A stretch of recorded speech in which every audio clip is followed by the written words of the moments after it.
Alright.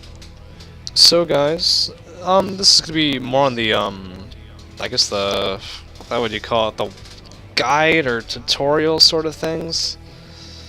Yeah. Anyhow, so we have our buddy Striker Eureka with us here, and, we'll be using him to demonstrate a couple of things. Namely, stat-wise. Now, we're just gonna be, I mean, Striker Eureka's pretty damn stripped down, so we're just gonna be discussing a few things with him. Namely, what happens when we tap Y, and we come in here into our stats screen. It's a page full of fucking stats. Like, oh no, what do you do? Well, I'm just gonna go over what's important, what you need to know, and probably just go over these. So, AP we have is one of the most important stats, I guess. Is, oh, wonderful. Yeah, it's basically your health. Defenses, these all add up and they stack over here on the right there where it says, 1804 KE, CETE, blah blah blah. This is not a super competitive build, mind you, so my defense spread is not something you should really try to emulate. Stability computation is something kind of important. I expressed in a previous video that stability computation is something that's going to affect your booster numbers over there, as well as your turning performance, recoil resistance, and I think that's just about it, actually. So you'll see here, this says that it's going to change the effective recoil getting hit or landing, and a higher value reduce. Yeah, it says it'll raise your movement speed. So if I change this to something with, let's say it's 300 points more, you'll see my booster numbers go up considerably, and I gain about 20 or so points of turning. This is really pronounced on some heads that have really just piss-poor stability computation. But that's that, really. Let's see, camera performance is another thing to point out, is higher value, better the lock-on range of the FCS, as well as analysis range. Analysis range is the same as your max lock-on range, I think. Yeah. Camera performance, I'm gonna link in the description the formula for how camera performance determines alongside FCS, what is it called? Lock-on range, how long you're able to lock out to. Let's see what else. Scanning performance is pretty important. I usually don't really give a shit about my scanning performance. As a newer player, you may want to, just so you can figure out people's spreads easier. If you've memorized frames, it's not going to matter to you all that much. You just need to figure out what leg type the enemy is. Anti-jam performance. Jammers are not very common, so this is not really a stat that you need to worry about. And hacking speed and hacking range are only going to matter in hacking missions, and that's really not that big of a deal. Oh, and then of course you have your weight and your energy consumption down there. We usually just call it weight and drain. That's basically it. Cores. You got your recon, your conductivity. This is a really interesting stat that affects things in ways that I don't completely understand. There was some research done about this stat and what it does to your general boosters. I know that on what does it say it does? Faster booster movement and the less, faster booster movement.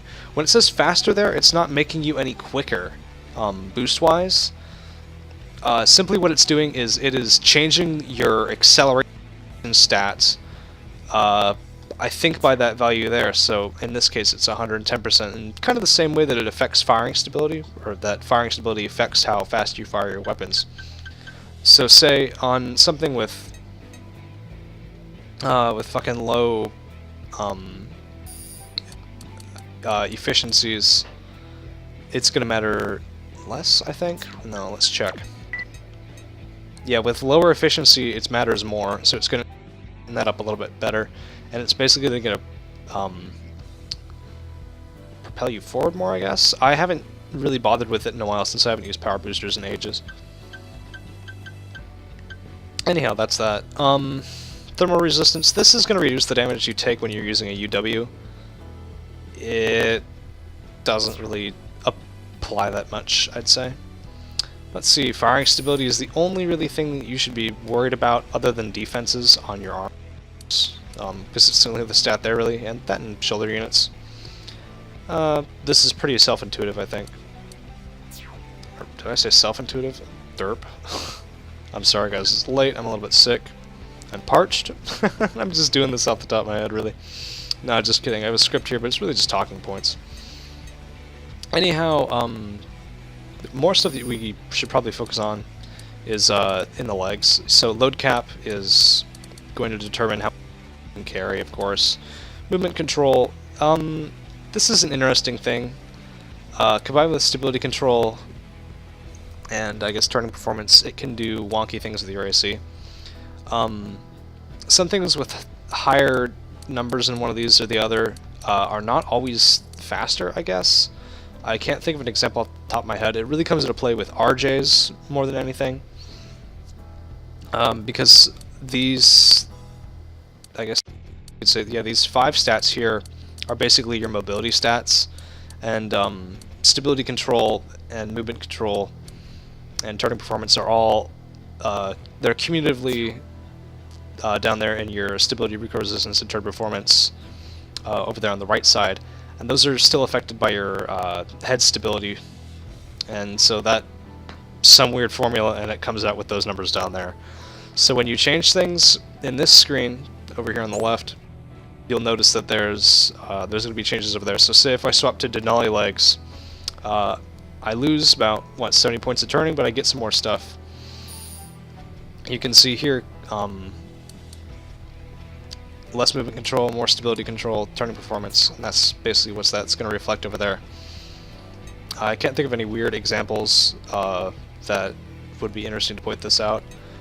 Loading capacity, the ratio of your load that you are carrying to the total loaded capacity can do interesting things with your booster numbers. It's rare that this matters though. That's about it. Oh, deflection enhancement and charge attack power. These are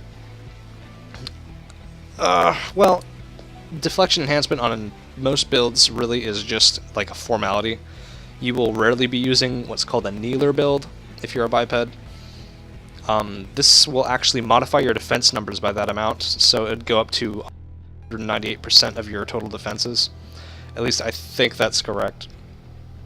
You can get some pretty ridiculous defense numbers by kneeling.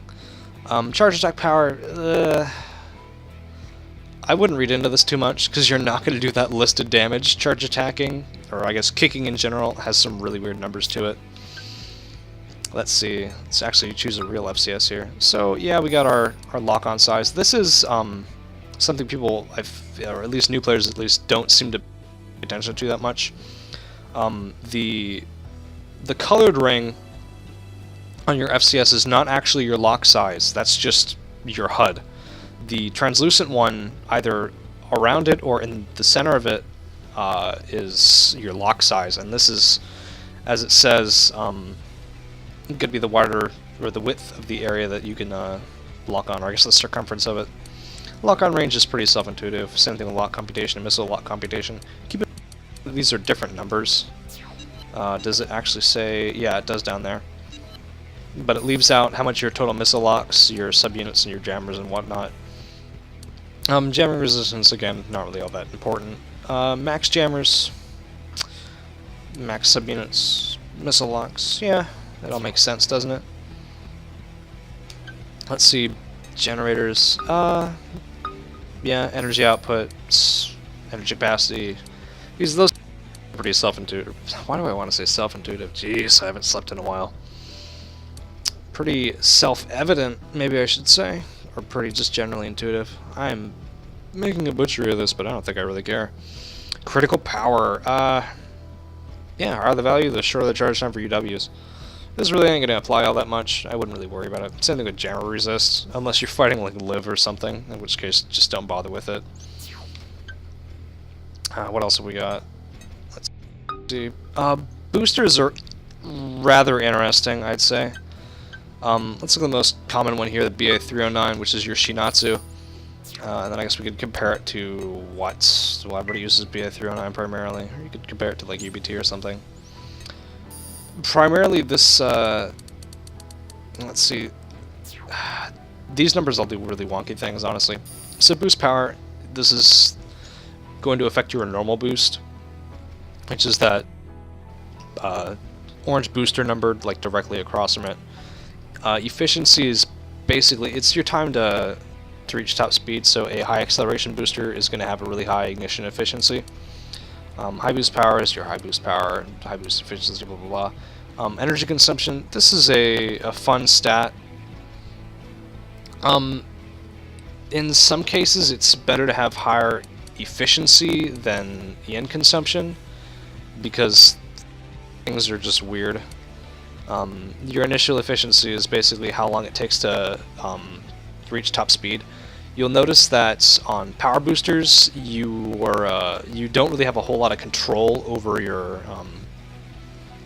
I guess boosts. You will skid and fucking fly all over the place, and you will hardly be able to control yourself. And as this says, yeah, it's effective for razor sharp maneuvering. Time to max acceleration is, well, pretty odd. This high boost acceleration time. This is the travel distance of your high boost. This is basically how far it's going to fling you. Your initial power without charging. Yeah, percentage of max power. So actually take your max power here and then multiply that as a percentage, and that's going to give you basically the power of your boost when you're just tapping your boost button. So for me it's like X. High boost max charge time. Yeah. This is yeah. So like when you boost to kick and you hold down the button, that's basically how long you have to charge. And yeah, as it says, high boost will automatically engage once you charge for this length of time. Max power timing. Charge time then unleashes max power for the high boost. So using high boost. This time increases movement speed. This is basically second staging. That's all I can say, really. Or it's not second staging from for answer. It's kind of close to it. This is your optimal charge time. So if you were like holding your boost button for a really precise amount of time, I don't even know how you'd measure this, but you will see a you'll see the max power of this. This is more evident, I feel, in the higher power boosters. Actually, no, they all have pretty similar timings to them. Holy shit, are all the fucking timings the same? Oh no, they're different in some cases. Yeah. So on a Buria it'd be a little bit different. You could probably notice it. Like you can sort of sit there and like charge it for a little moment. Anyhow, you guys, I guess, get the idea. Something to note is that some of these boosters do drain a whole hell of a lot, so keep note of that. Although typically I'd say prioritize your internals first, because these are your quality of life things, and they're pretty important to your overall, like, I guess, comfort in gameplay. So you're probably going to want to just pick legs that can carry all that shit. In this case, this is motherfucking Strike Eureka, so it doesn't entirely matter on this AC, but I guess you get the idea. Let's see, what else can I talk about in here? Oh yeah, down there you can see AP, total load, loading capacity, total EN consumption, you know, blah blah blah. Yeah, total energy output down there, or just says energy output. That's your, that is what? This number exactly. So it's not entirely all that important, because it's just redundant. Turning performance is something you need to keep an eye on. Same thing with recoil resistance. Stability, not so much. Recoil resistance actually only seems to matter on specific ACs that you can sort of stack for recoil resistance. So if you're going to do that, say, stacking for recoil, let's pick something that has decent stability computation, or stability control. So here you go, we have a lot higher stability control here on these basic tool in the legs, and you'll see that our recoil resistance has gone up by that amount. Or not by that amount, but it has gone up. So by stacking more stability computation, we can reach higher recoil resistance numbers. Recoil resistance, as well as I believe stability too, is affected by your total weight. No, stability isn't. But say we add on a little bit more weight, and suddenly our recoil resistance numbers get higher. I believe that it's a ratio, actually. I don't know the math behind it, though, so definitely don't quote me on that. But it seems like on things that already have good stability numbers, at least legs that is, stacking heavier shit will benefit you greater. So here we can nearly reach, I mean, this is just me BSing it here, but you get the idea. We can reach the, we can reach decent recoil resistance numbers, so now we block out impact from high speeds, although this is just me BSing at the moment and just trying to get the stat up there. Turning performance also changes when you you get heavier. If you, I guess the rule of thumb is if you build a build light, it will perform like a different weight class. If you build a build too heavy, like at the edge of your max load cap, you can definitely expect a performance drop. Energy recovery is, well, yeah, that's everything that says energy consumption all added up there, and then subtracted by your total output, and that gives you your recovery. You can see total EN consumption down here as well, which is that number as well. It's gonna be pretty handy. Energy recovery of note. This is your combat mode recovery rate. When you are in scan mode, I don't remember off the top of my head, but I believe it disables all of your weapons, your shoulder, and your head and legs, and maybe a couple other things as well. I know it was changed from 5 to Verdict Day, and I don't remember exactly. I think it also turns off your like FCSs and boosters. I cannot remember that though, right? So don't quote me on that. Just know that your energy recovery here is just based in combat mode. This is your recovery in combat mode. If you go into scan mode, you can expect that number to get a lot bigger. You can calculate that yourself. I'll probably throw that in the description, that information about what parts turn off, so to speak, and have energy consumption. I'm pretty sure your weapons definitely turn off in scan mode, as well as a couple other things. Like, I think it's legs and head. I'm not sure about FCS though, or I mean booster. But you can see things like, I guess in this case,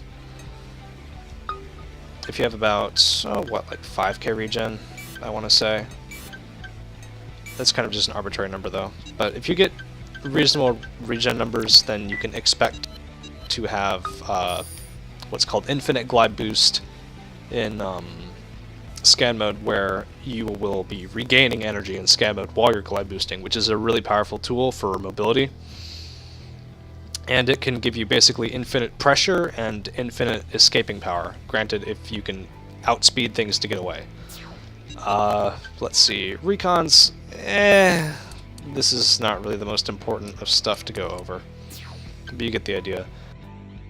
Next I'm going to talk about weapons though, and, well, let's see, let's try to pick something that's basic. Alright, a rifle. So, yeah, your attack power. Ooh, wow, obvious. You will not actually do the damage that's listed there. AC defenses, the defense formula is a little bit wonky. There's 3 different kinds of damage. There's like effective damage, which is as close to that number as possible. There's semi-effective damage, which is less, but not... I think it's about greater than 30% of your damage. But ineffective damage reduces your... no, yeah, I don't remember the formula. Basically, think of yourself as doing about only 30% of the listed damage when your opponents... Or not the listed damage, of the actual total damage that you can do when you are... fuck, yeah. I'm gonna get tripped up over this. Anyhow, basically just think about yourself doing like a third of your total damage, or not your total damage, but a third of the DPS, basically. That's what really matters. A third of the DPS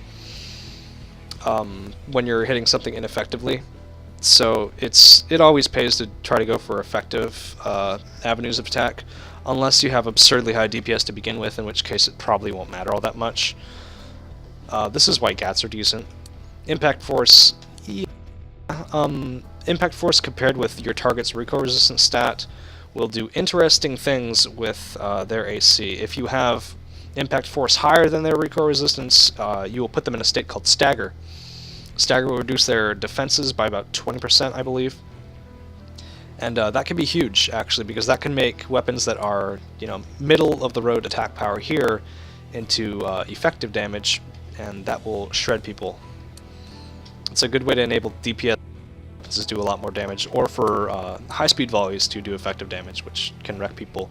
If your impact force is, I believe, 1.5 times more than your opponent's recoil resistance, you will throw them to the ground in basically a stagger dance, or a stun state, and they will be unable to shoot or do any actions for about a second, which is pretty nuts. And you can stack that up, but it's really hard to do in this game because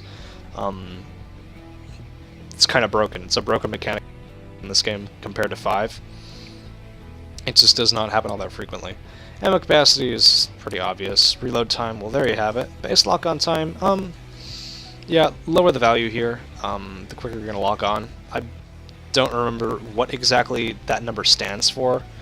I know some people have done extensive research figuring out like what all these stats mean in real time, which can be pretty handy. Basically, the lower the better.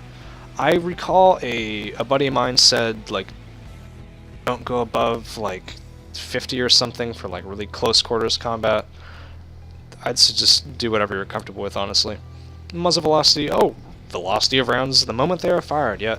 This decays pretty quickly, actually, depending on decay rate over here. But this is for power, though. And the optimal range is that once the round goes past the optimal range, it no longer carries like the peak power. So yeah, the higher the value, the greater the attack range. So yeah, with 500 being the standard, the higher the value, the greater the attack range. So this is illustrated pretty well on, I want to say rail cannons, because they have a really steep decay rate. Once you reach out past their optimal range, they do like jack shit for damage. Firing accuracy, yeah, that's pretty obvious. Ammo cost, woo, that's cost of each shot. You're not going to notice this, it's too low to matter. See on TE weapons, though, it can be a little bit different. Let's look at a Karasawa. So let's see, you're probably going to be using rapid fire in most cases. So let's look at this. Max charge time, this is your... Well, this is just for lasers, really. This is how long it's going to take for you to charge up. Your decay range, this is when your shot just disappears. Basically like your optimal range, except not as much. Optimal range is where the damage starts dropping off. This is where rounds vanish into thin air, like Call of Duty shotgun pellets. Energy consumption during use, this is I think the total amount of energy that you're consuming. I think that based on the charge time, that's the rate at which this thing will be consumed. So for certain weapons, you can get yourself to being able to pay I guess the per tick EN cost, and it will allow you to regenerate energy when you're charging a weapon. This is only in a couple of situations though, so that's about it. Let's see, and then there's some other interesting TE weapon things, like for example plasma guns and pulse machine guns and whatnot. They have this nifty thing called explosion range, TE explosion force, and explosion duration. Yeah, these are interesting to say the least. They don't do a whole lot of damage, but they can add up. Yeah, that's basically it. Explosion range. Something to note with a lot of weapons like this, like the PMGs especially, I'd say, and plasmas, is that you'll get hit markers for the explosion.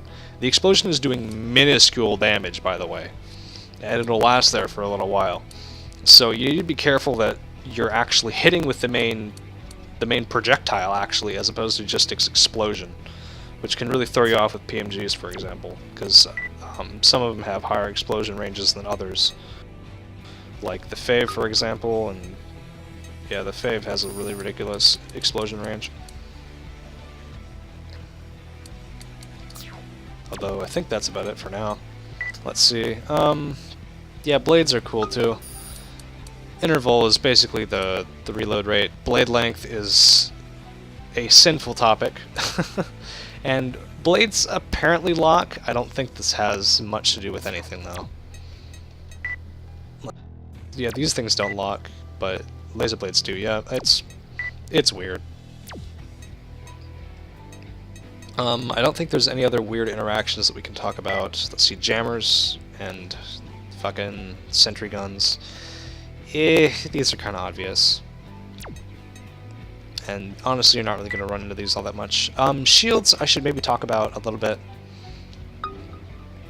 Shields have their own defenses. I can link a video that sort of shows from what angles shields will protect you. They have their own AP independent of yours, and that could be damaged. And the AP is supported by these defenses, so as you can see, we can take a ton of TE hits, but not a whole lot of anything else. And you would be surprised, 6k looks like a low amount, but it goes a long way. And anti-impact performance, this is a weird stat, and I don't entirely know what it does, honestly. I feel like this is supposed to reduce the impact strength of incoming fire before it hits your recoil resistance stat. I'm not entirely sure that it matters in most cases, though. And let's see, I could talk about UWs a little bit. Or no, is there anything in here that's weird? Yeah, shoot, missiles have a lot of weird stats to them. Let's just look at something basic. Okay. KE attack power, well, that's obvious. Impact force, yeah, you know. But something interesting these things will also have is, like, for example, an explosive force and explosive impact and explosion area. This is mostly for KE things, and TE as well. It can be significant, can not be. Like, for example, Pesties have a really high explosive force compared to their KE attack power. When you scan someone, you're going to see KE attack power, you will not see the KE explosive force or the explosion impact. And actually, when you scan someone, you're not going to see impact at all. But in cases like the jellyfish, the attack power is actually higher than it is listed, so the KE attack power is pretty low, but the explosive force is rather high. And this is the thing that's going to be damaging you effectively, so check your defense numbers, guys. This is especially the case with VTFs, is, oh look, these do like no damage. Well, no, they hit like a fucking truck. There you have it. While I'm here, though, let's look at a couple other stats. So you have your base lock-on time. For every time that 30 units is met, you will accrue one little pip of lock, basically. And so that's going to show up on your FCS. And so you'll see these things add up pretty quick, up to your max locks, which in this case is 3. Then when you fire, you will fire all the locks that you have available. You can lock on to multiple enemies at once, but this is really, really rare that will happen. Top cruising speed, basically muzzle velocity. Firing range, basically optimal range. Actually, no, firing range is,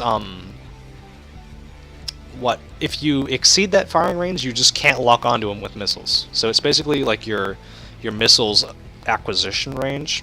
It's very marked on some specific missiles. I don't remember them. I want to say like CE missiles, maybe. Missile guidance, yeah, it's your homing ability. Acceleration duration is essentially, I guess this is the muzzle velocity, or this is what they both say homing capability, don't they? Yeah, higher the value, more accurately missiles will home in on the target. So this is true. Homing capability further functions during acceleration. Yes, this is also true. Basically, the higher this number, the longer this thing will be at this crazy speed, I believe. So for high speeds, it's pretty nuts. Compare that to something like a large missile, where it has a slower top cruising speed, and it has high missile guidance and low acceleration duration. This means that it's going to start out slow, but when it reaches top speed, it's going to be really hard to fucking dodge, and this thing will literally track you like a bloodhound.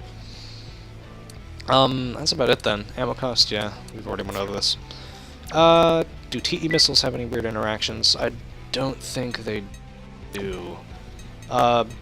Most other units you're not going to use, honestly. You can see that I just don't have some, because I don't need them. Let's see, auto attack guns are weird. I'm not going to talk about those. Do I have CWIS in here? Yes, I do. CWIS are an important thing to have sometimes. So you have your uses, which is Oh, reload time is also a little bit wonky. It's all pretty much the same except for the junk one. Uses, yeah, how many times? This is basically the ammo count for it. Intercept rate. This is really important. I feel like people overlook these two stats. Is you have a range at which the CWIS will activate. For some missiles, if they get too close, it's already too little too late, even if your intercept rate is really high. Likely, if you have a higher intercept range, this means that you can sort of protect your allies better because it'll pick up missiles maybe headed towards their ACs as well, although the intercept rate is a little bit less. Yeah, that's effectively that. Is there anything else weird that I can talk about? Oh, subs! Yeah, so basically multiply your lock number by that as a percentage. Missile locks, subcomputers really benefit missile boats if you can provide subcomputer enhancement. It gets really nuts. Scanning enhancement, it does increase your scan time. I don't believe I really noticed this much. Parallel proc range, this is the range at which your subcomputer will affect allies. And parallel proc enhancement, this is the enhancement rate. Yeah, higher the value, the greater the enhancement rate. I think this is the accelerated lock on that you give them. Yes, you can see this one, for example, is better for missiles. This one's better for providing them with gun support. Depends on which one you want, really. And you'll notice that subs are actually kind of drainy, so I'd be careful with that. UWs, UW attack power. I feel like this is independent of any damage type. This is just straight damage. You can shrug this off, like from example from a Giga Cannon.